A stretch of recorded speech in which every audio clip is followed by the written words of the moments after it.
Subscribe பண்ணுங்க. அப்படியே பக்கத்துல இருக்க பெல் ஐகானையும் பிரஸ் பண்ணுங்க. மகர ராசி அன்பர்களே, இந்த ஆடி மாதம் என்ன பலன் எப்படி இருக்கும் அப்படின்னு பார்க்கும் பொழுது, உங்க ராசிநாதனான சனி பகவான் 3ஆம் இடத்துல, அதாவது முயற்சி ஸ்தானம், தைரிய வீரிய ஸ்தானத்துல போய் அமர்ந்து கொண்டு இப்போ இந்த ஆடி மாதம் வக்ர நிலையில் இருக்கார். ஸோ வக்ரம் என்பது தன்னுடைய இயல்புக்கு மாறிய தன்மை அல்லவா. அப்போ ராசிநாதன் சனி என்னாலே எப்பவுமே ஸ்லோ, மெதுவா, ஒரு டல்லா, ஒரு சோம்பேறித்தனம், பின்னாடி பார்த்துக்கலாம் அப்படின்னு அந்த மாதிரியாக இருந்த இந்த மகர ராசி என்பர்கள் இப்போ சுறுசுறுப்போட செயல்பட போறீங்க.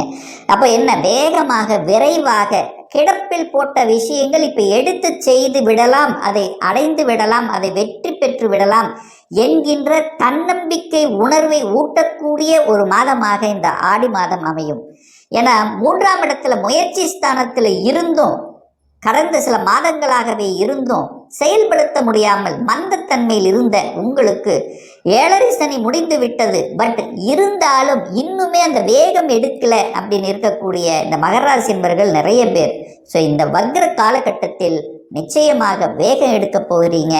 இழந்த எதையெல்லாம் இழந்து விட்டீர்களோ அதையெல்லாம் மீட்டெடுக்கக்கூடிய அந்த நிலைக்கு நீங்கள் ஆட்படுவீர்கள், அதனை செயல்படுத்துவீர்கள், அதில் வெற்றி அடையக்கூடிய தன்மையும் உங்களுக்கு இருக்குது அப்படின்னு தான் சொல்லுவேன்.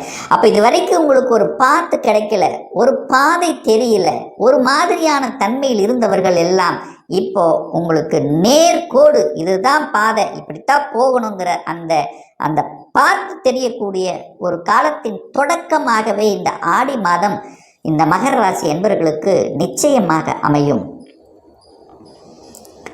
தனம் பொருளாதாரம் சார்ந்த விஷயங்கள் எப்படி இருக்கும் அப்படின்னு நீங்கள் கேட்டீங்கன்னா, 2ஆம் அதிபதியான அதே சனி பகவான் தனக்கு 2ல் போய் உட்கார்ந்து வக்ரமாக இருக்கார். கூட ராகு இருக்கார், 2ஆம் இடத்துல ராகு இருக்கார், ஒரு பாம்பு கிரகம் இருக்கு. அப்போ ராகுன்னா பிரம்மாண்டத்தை கொடுக்கும், பெருச பணத்தை நீங்கள் எதிர்பார்க்கலாம். ஏன்னா குருவும் பார்க்கிறார்.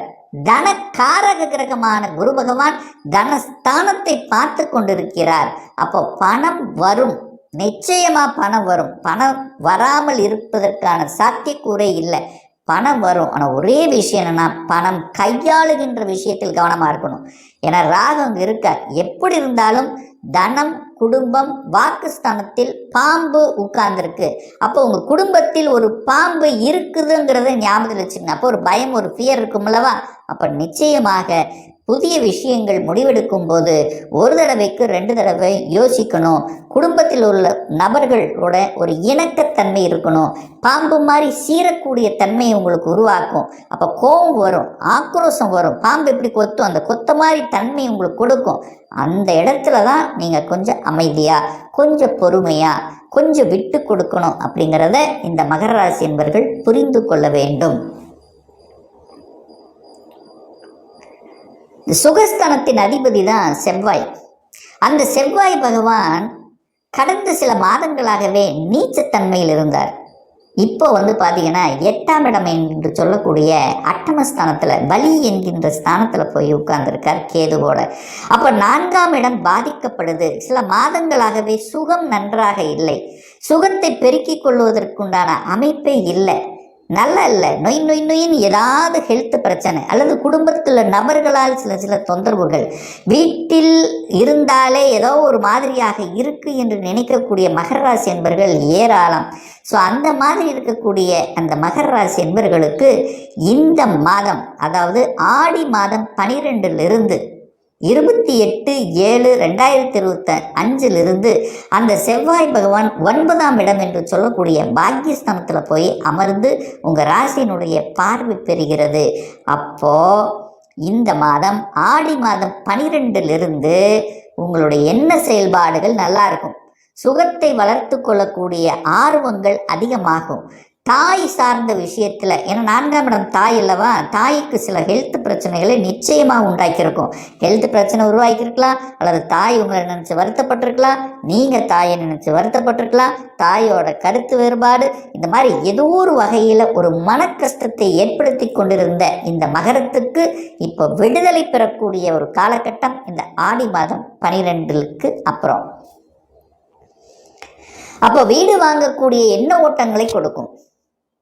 நிச்சயமா கொடுக்கும். வீடு வாங்கலாம், ஒரு பாக்கியம் கிடைக்கணும்லவா? அப்ப 4ஆம் இடம் 9ல் இருக்கும்போது வீடு ஒரு பாக்கியம், வீடு பாக்கியம் அமையப் பெறுகிறது, வாகன பாக்கியம் அமையப் பெறுகிறது, நினைத்த வாகனத்தை வாங்கக்கூடிய யோகம் இருக்கு. ஏற்கனவே ஒரு வாகனம் இருந்து அதை ரிப்பேர் ஆகி பழுதாயிட்டு இல்லை மாற்றணும் என்கின்ற எண்ணங்கள் ஏதோ ஒரு வகையில் கொடுக்கும். அல்லது புதிய வாகனத்தை வாங்கணும். ஸோ வாகனம் பற்றிய எண்ண ஓட்டத்தை கொடுக்கக்கூடிய ஒரு மாதமாக இந்த ஆடி மாதம் மகரத்துக்கு நிச்சயமாக அமையும். குழந்தை ஸ்தானத்தின் அதிபதி தான் சுக்கிரன். அந்த சுக்கிரன் ஆட்சி பலத்தோட வலிமையா இருக்கார். அப்போ 5ஆம் இடம் வலிமை, பூர்வீகம் நன்றாக இருக்கிறது. பூர்வீகம் சார்ந்த விஷயத்துல சின்ன பிரச்சனைகள் இருந்திருந்ததுன்னா அதை கூட சால்வ் பண்ணிடலாம் அப்படிங்கிற எண்ண ஓட்டத்தை கொடுக்கும். கொஞ்சம் விட்டு கொடுக்கலாம் அப்படிங்கிற எண்ணங்கள் நிச்சயமாக உருவாக்கும். குழந்தைகள் நன்றாக இருக்க போகிறார்கள், நல்லா படிக்க போகுது, ஆசைப்பட்ட கோர்ஸில் போய் ஜாயின் பண்ண போகிறாங்க. அதே சமயத்தில் படித்து முடித்தவர்களுக்கு இமீடியட்டாக வேலை கிடைக்கக்கூடிய அமைப்பு இந்த மாதம் ஆடி மாதம் எதிர்பார்க்கலாம். ஸோ எப்போ எதிர்பார்க்கலாம்னா இந்த ஆடி மாதம் 12ஆம் தேதிக்கு அப்புறம் எதிர்பார்க்கலாம் அப்படின்னு சொல்கிறேன். ஏன்னா இதுவரைக்கும் லாபாதிபதி போய் மறைஞ்சிருந்தார், நீச்சமாக இருந்தார், ஒரு லாபம் கிடைக்கல, மனமகிழ்ச்சி இல்லை, ஒரு சந்தோஷம் இல்லை, ஒரு இருட்டுக்குள் இருக்கக்கூடிய ஒரு ஃபீலிங்ஸை கொடுத்து கொண்டிருந்த இந்த மகரத்துக்கு இப்போ வெளிச்சம் கிடைக்க போகிறது.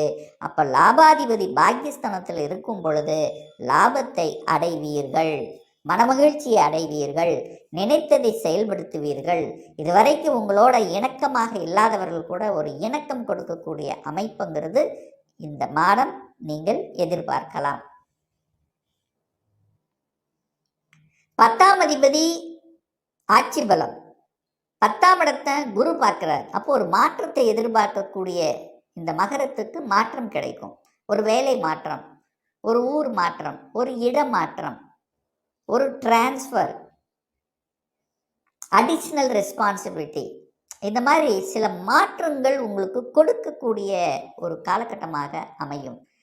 இதில் மாற்று கருத்து என்பது இல்லை. வேலை இல்லாதவர்களுக்கு வேலை கிடைக்கும். அதாவது வேலையில் ஒரு திருப்தி இல்லாதவரை வேலையை மாறிக்கணும், வேறு இடத்துல ஒரு சேஞ்ச் பண்ணணுன்னா இமீடியட்டாக சேஞ்ச் பண்ணிங்கன்னா, வேலை அப்ளை பண்ணிங்கன்னா கிடைக்கக்கூடிய ஒரு காலகட்டம் தான். ஸோ வேலை மாற்றம், உத்தியோக மாற்றம், அதை பற்றிய சிந்தனை ஓட்டங்கள், சக ஊழியர்களுடைய ஒத்துழைப்பு, இதெல்லாமே நல்லாயிருக்கும்.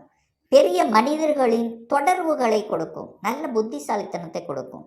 புத்திசாலித்தனம் மிக்க அந்த புதன் பகவான் உங்கள் ராசியை பார்க்குது, ஒரு நல்ல அமைப்பு. அறிவுக்காரகனான புதன் ராசியை பார்க்குறார். அப்போ உங்களை பார்த்துட்டே இருக்கு, எந்த இடத்துல எதை செய்யணுங்கிற அந்த அந்த தன்மை இயல்பாகவே அமையும். சூரியன் பார்க்குது, சூரியன் தன்னம்பிக்கை கிரகம் பார்க்குறார். ஆனால் என்ன, கோபப்படக்கூடாது, ஆக்ரோஷப்படக்கூடாது அப்படிங்கிறத மட்டும் மனசில் வச்சுக்கிட்டாலே போதும். சூரியன் எப்படி சுற்றி வருகிறதோ, உலகத்தை சுற்றி வருகிறதோ, அதே போல உலகத்தை சுற்றி வரக்கூடிய அமைப்பிற்கு வெளிநாட்டுக்கு செல்லக்கூடிய வாய்ப்புகளும் இந்த மாதம் உருவாக்கும். இந்த மகராசி என்பவர்களுக்கு வெளிநாட்டு வேலையும் உண்டு, வெளிநாட்டு பாக்கியம் உண்டு, வெளிநாட்டில் செட்டில் ஆகக்கூடிய அமைப்பு. எப்படியோ வெளியில் போயிட்டேன், வெளிநாட்டில் ஒரு நல்ல நிம்மதி இல்லை என்று இருக்கக்கூடியவர்களுக்கு நிம்மதி கொடுக்கக்கூடிய, வெளிநாட்டில் வேலை பார்க்கக்கூடிய, சில சேஞ்சஸை கொடுக்கக்கூடிய அமைப்பு இந்த மாதம் நீங்கள் எதிர்பார்க்கலாம். கணவன் மனைவி பிரிந்திருந்தவர்கள் இப்போ ஒன்று கூடக்கூடிய, அதாவது வேலை விஷயமாக பிரிந்தவர்கள் எல்லாம் இப்போ ஒன்று சேரக்கூடிய பாக்கியத்தை உருவாக்கும். அதாவது ஒரு சேஞ்சஸ் நடக்குங்கிறது தான் இந்த இடத்துல சொல்கிறேன். குரு 12ஆம் அதிபதி 12ஆம் இடத்தை பார்க்குது பார்த்தீங்களா? இந்த 12ஆம் இடம் என்பது நகருதல். அப்போது நீங்கள் நகர போகிறீங்க, வெளிநாட்டுக்கு போக போகிறீங்க, வேறு ஸ்டேட்டுக்கு போக போகிறீங்க, வேறு மாநிலத்துக்கு போக போகிறீங்க, டிஸ்ட்ரிக்ட் போக போகிறீங்க. இப்படி ஏதாவது ஒரு சேஞ்சஸை கொடுக்கும். முதலீடுகள், 12ஆம் இடம் என்பது முதலீடுகளும் உண்டு. அப்போது ஹெல்த்தில் இருந்தவங்க, ஆஸ்பத்திரிக்கு போனவங்க, ஆஸ்பத்திரியில் ட்ரீட்மெண்ட் எடுத்தவங்க அதிலிருந்து விடுதலை பெறுவதற்காக ஆஸ்பத்திரியிலிருந்து வெளியில் வரக்கூடிய தன்மை. ஸோ இப்படி நல்ல நல்ல விஷயங்களை எதிர்பார்க்கலாம்.